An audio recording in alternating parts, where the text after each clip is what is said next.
Well, hello, families. Welcome to our second go live of the year. I'm excited to talk with you tonight about the great debate between either what's more important or what matters most, grades or test scores. And so we're going to talk about that tonight.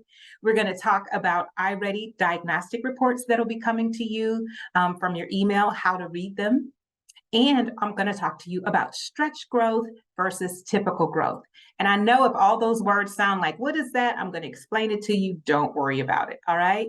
So I hope everyone's doing well. Please drop in the chat where you're tuning in from. So tell me what scholars or what schools your scholars attend so that we can know how many of you attended. And we can also shout out the principals for the highest attendance. All right.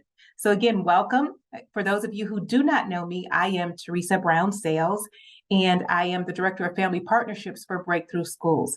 And so my job is to make sure that you are able to extend the learning at home, that we are able to give you tools that you can help extend the learning, and that also and my job is also to give our teachers tools to be better able to connect with you, our families. So without further ado, I do have a presentation for you. I was also joined on this call. My co-producer is Kayla Law tonight, and she is actually monitoring the chat. So if you have any questions, she will lift those at any time, and she'll also make sure drop some links in the chat for you for later time. All right. So without further ado, I'm going to share my screen here in just a second. Oh, hold on. All right. Can everyone see? Can you see my screen, Kayla? Yes. All right. Welcome. Okay, great. This is wonderful. So one of the assessments that we use is something called iReady. And I think you guys are pretty familiar with this. I sent home some links, and also in the family partnership letter, you also received some introductory videos that talked about iReady. So some of you are champions with this. You're used to it. You know that iReady has a math and a reading program. And so today we're going to talk about four things: the great debate, what matters most, grades or test scores. We're going to talk about iReady diagnostics and what they tell us. Then we're going to discuss growth goals, typical versus stretch. And again, I'm going to talk to you about these. And then we're going to talk lastly about your family role in helping your scholar achieve their academic goals. All right. So here's where we're going to go. A lot of people have heard, grades are more important. I've talked to a lot of parents and they'll say, my students were doing so well at another school and they got straight A's, but their test scores were not where families had wanted them to be, or parents didn't understand, how can my kid get an A in class, but they don't have, but they can't pass the state assessments that we give in the spring. And so the great debate question really is, do grades matter more, or do test scores matter more? And the way that I would answer that to our families, it depends on what your child's career goals are. It really does matter what your child wants to do. So when we talk about that, we talk about, if your child decides, Mom, I want to be a doctor, and they've said that to you for a long time, then absolutely grades and assessment scores are going to mean everything, because your child is going to have to go to college. Your child is, if they're at Breakthrough and they want to go to, say, John Hay, where there's a medical program, they are going to look at assessment scores, right? So that's why in that case, it would be very important for you to know how your child is scoring on state assessments. That's going to be very important for them to get into a private high school, to get into college, or any higher learning information. So again, in answering the great debate, it really depends on your child's future goals. If your child wants to go to pursue a career that involves college or any higher learning institution, yes, you need to be concerned with state assessments and scores, and we're going to talk about that. But let's say your child wants to do a different track. Your child wants to become, wants to go in the vocational ed, where they learn a skill, heating and cooling and all those things. Then grades are going to be important, right? You want them to pass state assessments so that they can graduate from high school, but they don't necessarily want to go the college track. So when we talk about what is most important, rather whether it's grades or state assessments, we want all of our scholars to pass state assessments. But when we start talking about those test scores and how institutions view those are all based on what your child wants to do. So those things are important in college. And people constantly say, like, well, why is that important? And that's because when we talk about that, we know that grades are subjective. Okay. And the reason why I say they're subjective is because an A at Cleveland Metropolitan School District is not the same A in Rocky River, is not the same A at Orange, is not the same A at Avon schools.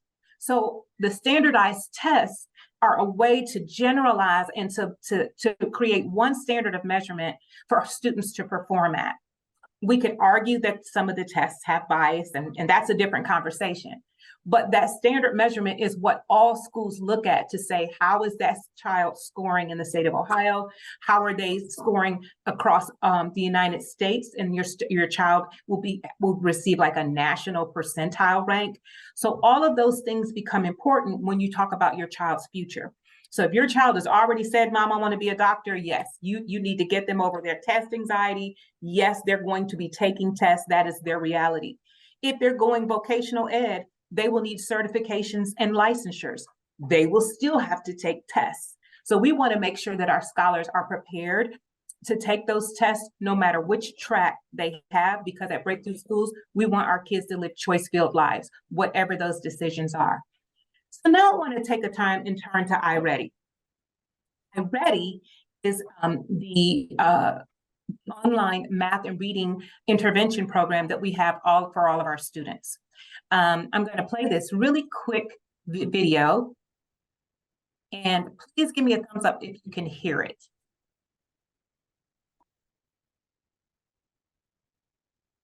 No, we don't have sound.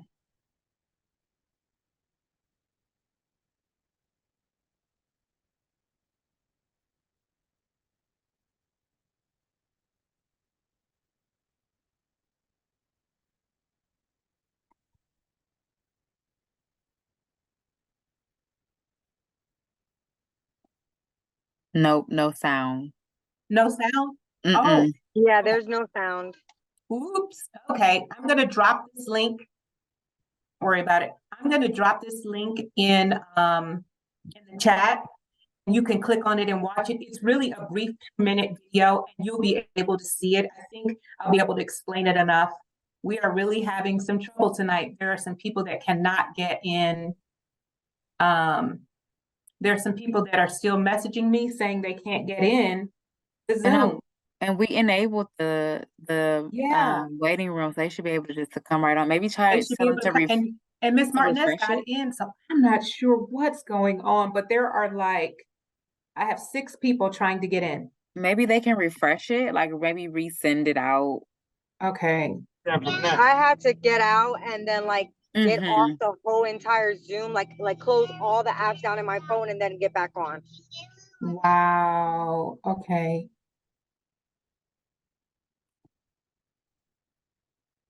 Hold on again.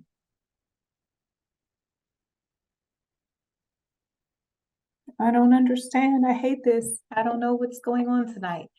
All right.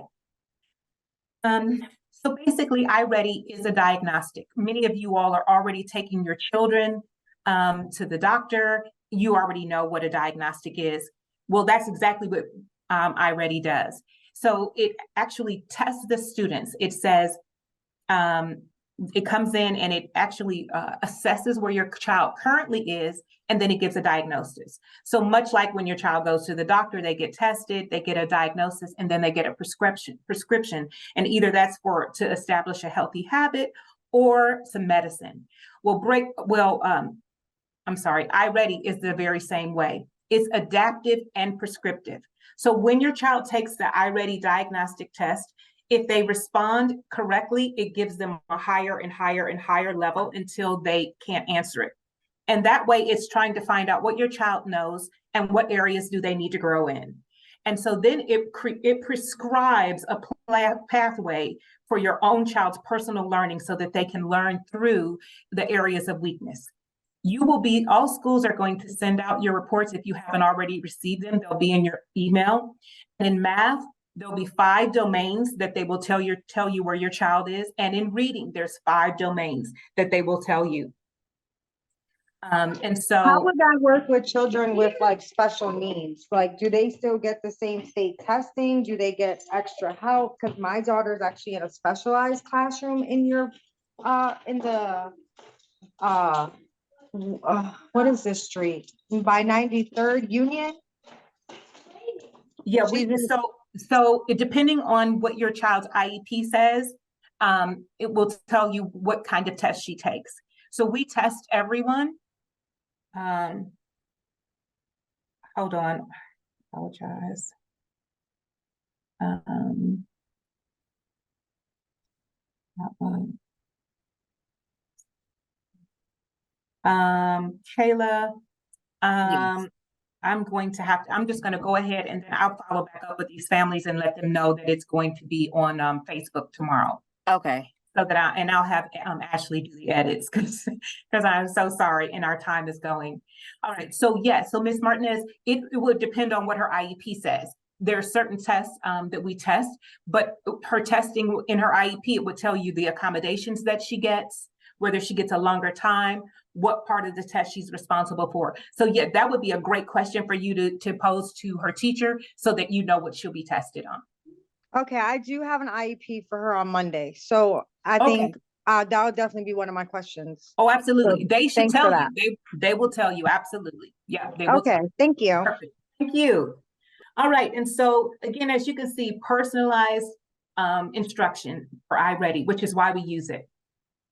iReady also tells us how a student is going to do on our spring assessments, almost within 10 percentage points. So that's why it's so important for them to practice with iReady math and reading. So students actually do have access to be able to use iReady at home if the families have internet access. Otherwise, I'm going to give you some things that our Director of Teaching and Learning asked specifically for our families to do every night with their children. So I'm going to tell you more about that in a little bit.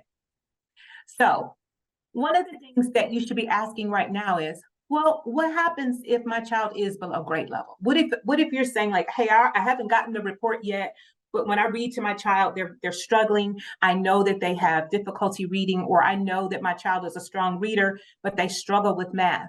So the next part for the remaining time that we're going to talk about tonight is we're going to talk about how we're going to use iReady data to set goals for our children. And we're going to talk about what happens if we don't do that, as opposed to if we do. And at Breakthrough, we've already decided that we're going to set certain goals for our children, and we want to explain that to you. So we need to talk about what is possible. And what we know is that we have our students take iReady in the fall, the diagnostic, so that we can measure the scholars' achievement and growth. That all sets us up to be able to make sure that our kids are in the best possible position to test for our Ohio State test in the spring. So again, what we say is that iReady crosswalks us all the way over to the Ohio State test. The more that they practice it and continue to use it with consistency and continue to grow, they're going to grow through a pathway that is going to allow them to grow in the areas where they were where they were weak, especially if that was math or reading. Wherever that is, the iReady is going to diagnose it, and then we're going to continue to provide those opportunities for that child to grow in those areas. We already have a plan at the school with acceleration block and corrective reading. So we have things that we're doing at the school to address some of these. And so tonight, most of my time is going to be spent telling you not only what we're doing at school, but what we need you to do at home. So I'm going to take you through a simulation. This is Chanel Block. Chanel is a composite of the 4th grade students across the network in all of our schools. So if we took all the 4th graders and pushed them together and made them a data point, they would be Chanel Block. All right. Chanel is enrolled at BPS and she started in the 1st grade. She lives with her mom and her godmother, and she's currently in the corrective reading program. She's been named to the High Five Wall in December and last December, and she is the median fourth grade scholar. It means that falls right in the middle. She's the average fourth grade scholar at Breakthrough School. Some students score lower than her, and some students score higher than her. So as I said, Chanel is in the fourth grade she was in the fourth grade during the 21-22 school year. But as you can see, she is scoring at a second grade level, which means she is 2 grade levels behind where she should be. All right. So she's in fourth grade scoring at a 19% in both math and reading. All right. So Chanel comes to school every day. Let's watch this simulation. There won't be any words to it. So Chanel shows up at school. She's a great kid. She's in fourth grade, but she's 2 grades behind, and she's showing up on the track. And as you can see, Chanel's coming to school every day. She's working hard. She's doing everything we told her to do. But keep in mind, she is 2 grade levels behind. So she's going to work hard. As you see, she's going to make some progress, right? Slowly but surely, she's making some progress towards her typical growth. When she takes the spring assessment, ELA performance, she is scoring well below. She is not passing. Even though she was approaching typical growth, she still is scoring below proficiency at 678. She's limited, right? So she continues to stay 2 grade levels below. Let's look at the next simulation. So she passes and goes on to 5th grade. As we can see here, 5th grade and 6th grade and 7th grade and 8th grade. If Chanel only achieves the typical growth every year, she is still going to be behind. So she's now in 8th grade and she is scoring at a 6th grade level. So we know the data, we can come up with something. Let's look at this. It says annual growth goal feels like running in place. So if Chanel just hits her typical growth is the average annual growth for a student at their grade and baseline placement level. So every year we talk, every school looks at typical growth. That is what kids could learn in a possible, of course, the span of an entire school year. That's typical growth, all right? And so Chanel came to school, she worked hard, she did everything we told her to do. But we know that if she just approaches typical growth, it's not enough to get her to get on grade level. So then we ask ourselves, can this growth goal get Chanel on grade? What happens if we take away the typical growth goal and replace it with the stretch growth goal? Now, the stretch growth goal is ambitious. It's a little higher. Students have to reach a little bit harder. That's why we say it's a stretch goal. But that one is going to make a difference. And let's look at what happens. If Chanel only attains her typical growth, she will still not be on grade level in 5th grade. And it'll be like she was running in place. But look what happens when we change her from typical growth to stretch growth.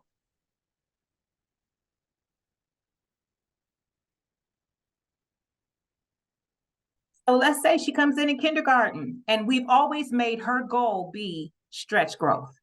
All right. Come on, Chanel, why are you not moving? What happened?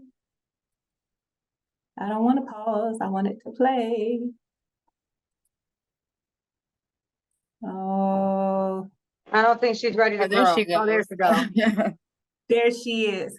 When we changed her goal from typical growth to stretch growth, what we see is that Chanel never has the opportunity. She is now in 8th grade scoring at an advanced level because she was never 2 grade levels behind. We set the bar, we took the bar away, which was typical, and we said, let's make it stretch and let it be stretched. If we can get Chanel to hit her stretch goal every year, we know that she will be above grade level by 8th grade. All right, she will be scoring at the advanced level, which means that Chanel can go to any private high school that she desires. Chanel is now living a choice-filled life. She wants to go to early college. Whatever she wants to do, she has the grades and the academic acumen to be able to navigate any environment. So this is what it tells us, right? Let's just pause for a minute and just have a reflection. What does this Chanel block simulation make you think? And what does it make you feel? So Ms. Martinez, I know you're on here with us. Tell me what you think about when we looked at those simulations. You mind? I'm sorry, I'll put you on No, speaker. that's perfectly fine. I'm watching this at the same time. No, I'm just multitasking. Okay. So I think what was the question? What does Chanel block? What did what watching those simulations, what did you think and feel? Well, from an educator's point of view, because I do also educate children myself, the first thing I thought about is scaffolding. Like scaffolding and just being able to, do those plans, those IEPs, and really get those goals in motion. And I get the whole stretching, because the typical goals like, yeah, sit up, crawl, but how far can you crawl? How long can you sit up? So I get the whole the stretching part of it, which it makes sense, because that's exactly what I do for my daughter. Like, even though she was diagnosed with autism at an early age, I still read to her every day. We still did shapes. And by the age of 2, she was already reading. She was already reading. And I went and I put in them sight words. Like, she learned her letters really, really fast, and her letter sound. So I was like, hey, let's start putting these, letters together, make words together, make sentences. And the next thing I know, my 2-year-old daughter was already reading.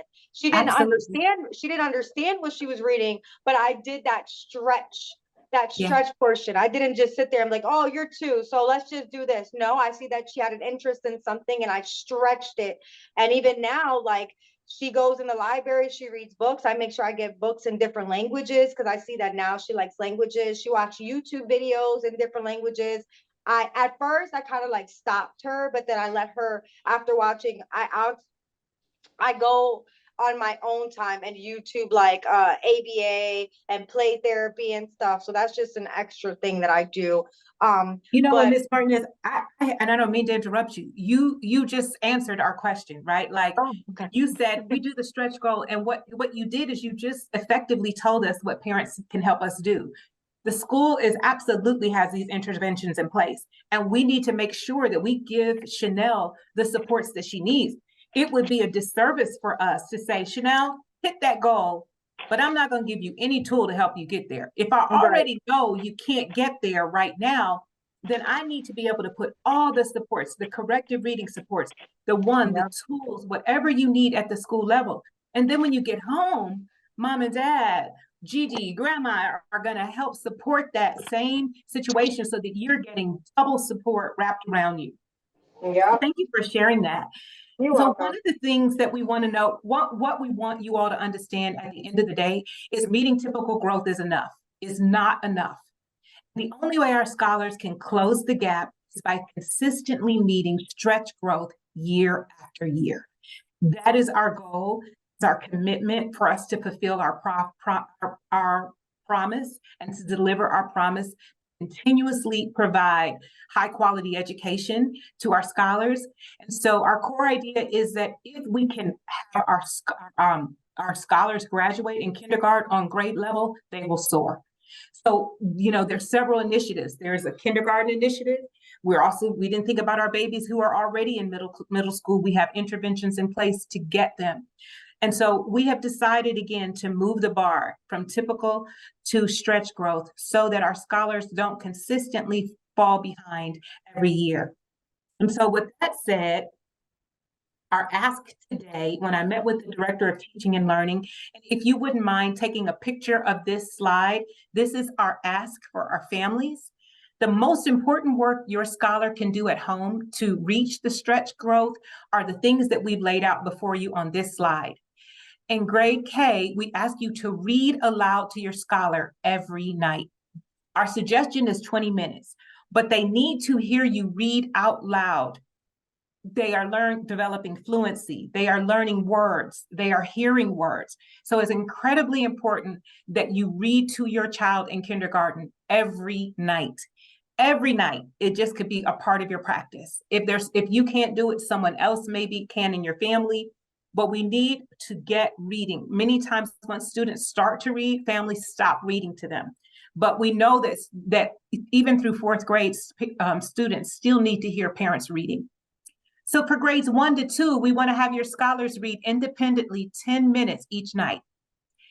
10 minutes every night. And we know that you got to monitor that, right? Because if we say go read and we don't check, they may not read. So in grades 1 and 2, we want your scholars to read independently 10 minutes each night. And then we want them to read aloud books nightly as well. And then practice their addition facts from 1 to 12. We want this to be a nightly practice for kindergarten, for grades 1 and 2. Now for grades 3 and 8, we have a different ask. We want to have our scholars read independently 20 minutes every night. Every night. We want to build the love of reading. And much like what some of you all have said is that, you know, when you notice that your child has a particular interest, then get books in that interest. We want to get them reading, all right? So have your scholars read independently 20 minutes each night, and a big ask in math. Practice multiplication facts 1 to 12. We still have a lot of scholars who do not know their multiplication facts, and that's holding them back from being able to do the higher levels of math. So please make sure that you do those. If you have internet and computer access, your scholars can practice iReady Pathways, and they can practice on Reflex Math.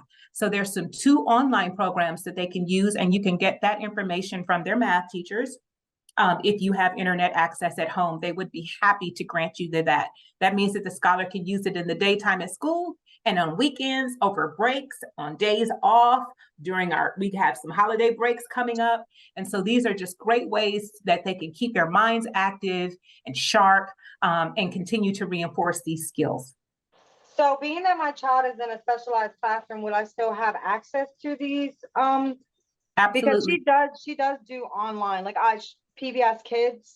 I do see that you guys do have ABC Mouse, but I don't know how or where to get that. Yeah, I would ask her teacher for it, because I'm not sure all the platforms that we do use.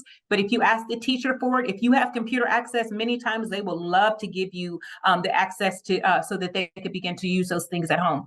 So just ask the teacher, and she should be able to give you passwords and access. Okay.